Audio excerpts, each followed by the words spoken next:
Ed Pitoniak. He is CEO of VICI Properties. Ed, what's going on? How are you doing today? Very good, Brent. Very excited to be here. Yeah, we are very glad to have you. Thanks for joining us today. I will let you take it off. Take it away. Let me know if you need anything. Yeah, happy again, Brent, to be here today. I am the CEO of VICI Properties. We are an experiential REIT, principally invested in gaming real estate at this point. We own about 28 assets across the U.S., although we are adding to that in ways I will describe just a little bit later in this talk. But I think what we'll do is we'll begin with a little sizzle reel that'll give you a sense of what we own and what it is the occupants of our buildings do, in some ways more excitingly than anybody else on earth. So if you can run that sizzle reel, we will start things off.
So one of the reasons I wanted to start off with that is that it's representative of what we own at VICI in terms of real estate. The Venetian is thought of as a casino property, but what I hope that video did was give you a sense of how expansive the offerings are at an asset like that. And this asset was a subject of discussion when I had a wonderful conversation a couple of months ago with Jason Raznick, the founder and CEO of Benzinga.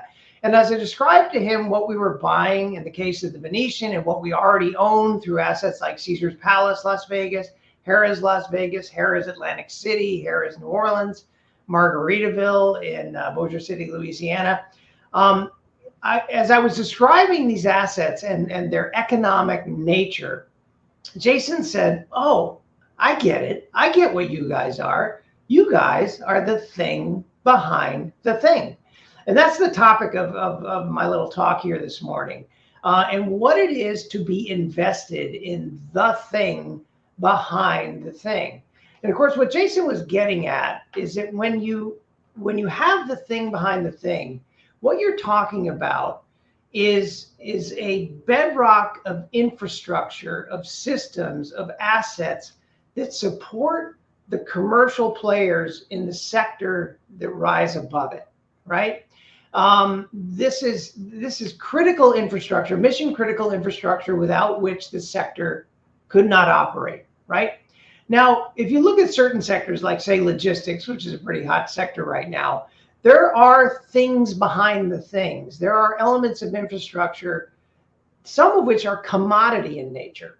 Like final mile logistics requires diesel fuel because it's all based on trucking. Trucks have to run on diesel.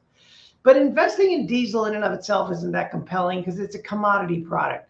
On the other hand, when you invest in a player like Prologis, which is the thing behind the thing in logistics, you're investing in a highly differentiated company, a company made up of irreplaceable, mission-critical assets that deserve the premium they get because they truly are the thing behind the thing. My first experience of the thing behind the thing came when an advisor I rely on in Canada, where I still have some investments, called me up a few years ago and said, Ed, there's a company out of Ottawa I really think we should invest in. And it's a company called Shopify. And I said, Shoppa, what? What do they do? And he then explained that they are the thing behind the thing for e-commerce companies that do not want to 100% rely on Amazon. And of course, you don't need me to tell you what has happened to Shopify over the last few years. So what I want to talk about with you this morning is the way in which we, VICI Properties, are the thing behind the thing when it comes to American commercial gaming, right? And it is key when thinking about the thing behind the thing to make sure you first understand what is the frontal thing, right? Because at the end of the day, it's not very valuable to own the thing behind the thing if the frontal thing isn't a great sector to be invested in. And I'm still relatively new to gaming. When I started VICI 4 years ago, that was really my first meaningful exposure to American gaming. But let me just spend a moment telling you about American commercial gaming, if it's a sector you may not happen to know very well. When we think of American casino gaming, we think purely of casinos. We think of floors of slot machines and table games, and those are obviously key elements of American casino gaming. But when you really start to dig deep into American casino gaming, you start to understand the full complexity of the operation and the full complexity of the economics. And the thing I should probably emphasize here is learning. When you want to discover the thing behind the thing, you must engage in learning. And I would say on a fundamental basis, that's what investment is. Investment is learning, right? And to identify mispriced assets, to identify mispriced opportunities, you must engage in learning at a faster rate and to a greater depth than everybody else in the market, right? But if you can do that successfully, if you can understand the thing and then the thing behind the thing at a faster rate, if you can achieve that comprehension, that understanding, you achieve what we have come to call at VICI cognitive arbitrage, right? You are learning at a faster rate, you are identifying mispriced assets at a faster rate, and thus you are getting in at a lower price and ultimately enjoying higher returns, right? So again, just to go back to the thing behind the thing that VICI Properties is, we could not be more excited to partner with gaming operators like Caesars, like MGM, which is a new venture that I'll talk to you about in just a moment, with companies like Penn and Hard Rock and Century and Jack Gaming in Ohio. What gaming operators do better than anyone else on earth is they manage the guest experience of time and space more vigorously, more innovatively, more energetically than anybody else I know. And an example of this is what gaming operators did when they identified the daylight hours as an underexperienced segment of time for the guest and the swimming pool as an underexperienced space. And the next thing you know, you have day clubs. And day clubs have obviously become a core part of the guest experience in Las Vegas, but they've also become a core part of the P&L, with the most successful day club in Vegas, I believe, generating $100 million unto itself. And what we really like about gaming, and this is probably especially represented by Las Vegas, is that Las Vegas is, if you will, like adult Disneyland. And this is nothing against Disneyland or Disney World. Those are magnificent businesses that serve principally families with young children. Well, you know what? Adulthood lasts a lot longer than childhood. And as much money as parents are inclined to spend on their kids, and they do spend a lot on their kids, you've never seen a parent, at least I haven't ever seen a parent, spend $10,000 on a bottle of apple juice, right? You go to Orlando, you go to Anaheim, you have a really good time, you spend money on your kids. but it never rises to the level of the $10,000 bottle of apple juice. On the other hand, those who've been to Las Vegas know that in the right situation, you can motivate yourself to spend $10,000 on a bottle of vodka, right? And it's all part of a commercial ecosystem in which gaming operators give the guests a chance to have excitement unlike anywhere else they have in their lives. And frankly, at the end of the day, also to spend money like they do almost nowhere else in their lives, right? So again, this is a sector we are tremendously excited to be in and to be the thing behind the thing, right? And let me just say a couple of other things about gaming right now.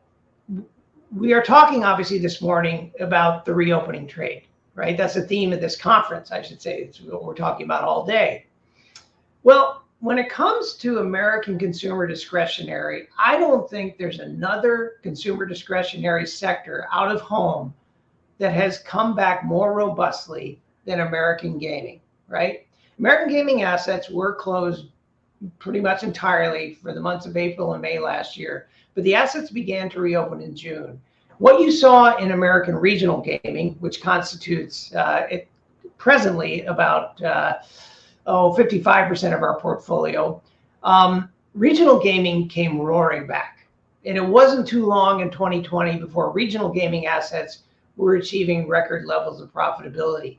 Vegas did take a little longer to come back, but by Q2, you were seeing results in Q2 of 2021. You were seeing results in Las Vegas that are unsurpassed anywhere else in the world when it comes to out-of-home consumer discretionary. Our leading tenant, Caesars, which operates many assets on the Las Vegas Strip, including the two we own, Caesars Palace Las Vegas and Harrah's Las Vegas, had a blockbuster Q2. They reported 2 weeks ago or so $1 billion of EBITDA before rent in Q2. Record levels of EBITDA for that company historically. They were running occupancies in the month of June that I believe at Caesars Palace equaled 98%. There is no other destination on earth right now doing better than this. The Delta variant is obviously of some concern, but frankly, the business hasn't really slowed down. And as we get into 2022, we're very confident the meeting and convention business will come back as well. The other thing I want to cite about American gaming is that it has a secular tailwind behind it when it comes to sports betting. What sports betting represents for American gaming is an opportunity to participate in one of two great American conversation topics. One is weather, the other is sports.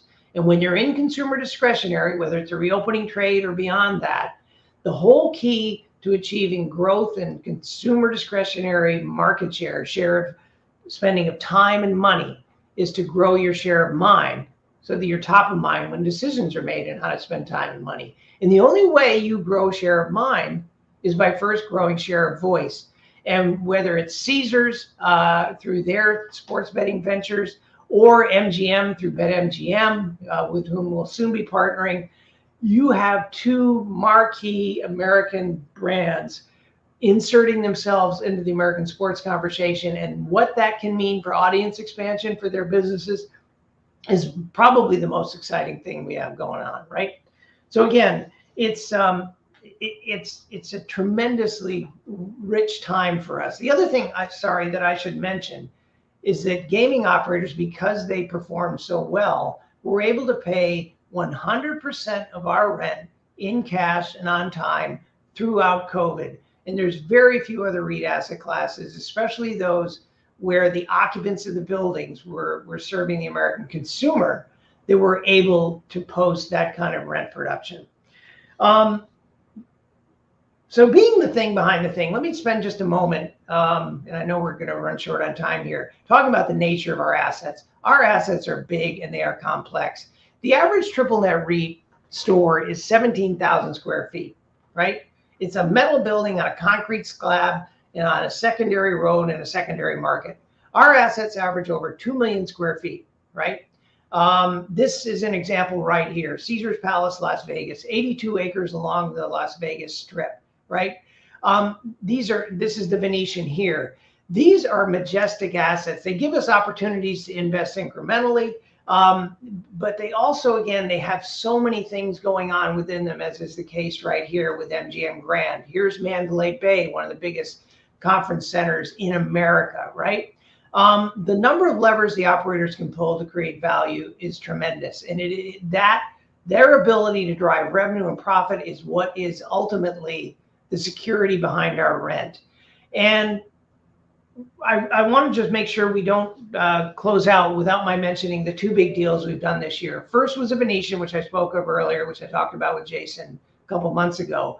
That was a $4 billion deal in March. What we just announced 2 weeks ago was the acquisition of MGM Growth Properties, MGP. And with that acquisition, we acquire the highest quality portfolio in American experiential real estate. 7 assets in Las Vegas, 8 magnificent assets across the rest of the U.S., including MGM Detroit, where I know Benzinga is located, National Harbor, which is a majestic property on the Potomac River, right outside of D.C. These are incomparable assets, and through this acquisition of MGM, we will become the Strip's leading landlord. We will own 10 properties along the Las Vegas Strip in entirety, right? We will own nearly 700 acres along the Las Vegas Strip. We will own about 40,000 hotel rooms. If you're a big believer in Las Vegas, as I am, this will give our investors an incomparable opportunity to own the thing behind the thing on the most economically productive street in America. I will repeat that point. The most economically productive street in America.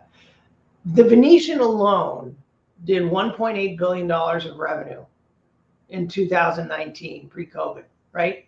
We have not been able to identify a single other American commercial real estate asset that generated that kind of revenue production in 2019 within its 4 walls. Right. So I'm sorry that this was maybe perhaps a little bit rushed, but we are so excited to be the thing behind the thing in this sector. I hope I've given you a sense of what the value can be in identifying the thing behind the thing before everybody else does. And along that line, if you take a look at VICI, you will find that compared to other real estate asset classes, especially those that have positive secular tailwinds behind them, as we do, we are among the cheapest you can find at this point. And with that, Brent, I'll turn it over to you in case we have any Q&A or otherwise want to wrap up. Yeah, Ed, I think you did a great job describing some of the things that you and your team are excited about, and our viewers were loving it. The chat on YouTube got some good questions in there, and I do want to hit you with a couple questions here. There was a question on convention bookings, and I think you gave a timeline in there for when you said you think convention bookings are going to be starting to come back. I mean, what's the feel that you have? Why do you think that, whatever the timeline that you gave was, why do you think that convention bookings will be coming back when they will? Yeah, so when we did the acquisition of the Venetian in partnership with Apollo back in Q1, we collectively hired Bain to do a proprietary survey of American meeting planners to understand what their outlook was, what their forecast was for the return of meeting business generally, but specifically to Las Vegas. And what we're able to find is that most conventions that were due to happen in 2020 and the first half of 2021, most of them never truly fully canceled. Most of them rebooked. Right. And so the convention business on the books for Las Vegas in 2022 is very strong. Gotcha. And as we get into 2023, we're right back to 2023 levels. Now, a number of people, Brent, have said, geez, work from home and all that kind of thing. You know, are people going to go to conventions anymore? The indication that we got from the Meeting Planners of America is their fundamental belief, and the feedback they're getting from their clients is we're going to want to go to conventions more than ever. If we're not in the office every day, and if we're not traveling the way we used to travel in order to have face-to-face engagement with our clients, we are going to rely on conferences, conventions, and trade shows more than ever. So the outlook is very strong and our conviction is very high. Gotcha. Great answer. One more real quick question that I wanted to ask you. You mentioned Caesars, MGM, Penn, Hard Rock. You mentioned a bunch of partners there. Can you give us a tease for how your team's thinking about any potential partnerships moving forward? Yeah, so we obviously want to continue to grow in gaming. We want to continue to grow in gaming in the U.S., both with commercial operators, and then eventually we'd like to find a way as well to do business with tribal operators who constitute an enormous part of American gaming. Makes sense. We Yeah. want to grow internationally in countries like Canada, Australia, and elsewhere in gaming. But we've also begun to make our first moves outside of gaming, Brent. We're a big believer in experiential because we're a big believer in experiences over things. Absolutely. And we've made our first 2 moves with Chelsea Piers in New York and Great Wolf Indoor Water Park Resorts. And that's just the beginning of what we feel is a longer, multi-year, multi-decade opportunity to allocate capital into great experiential businesses outside of gaming. Awesome, Ed. We have Ed Pitoniak. He is CEO of VICI Properties. It's ticker VICI. Thanks a bunch for joining us today. Way to get the Reopening Summit kicked off for us. Thank you. Thank you, Brent.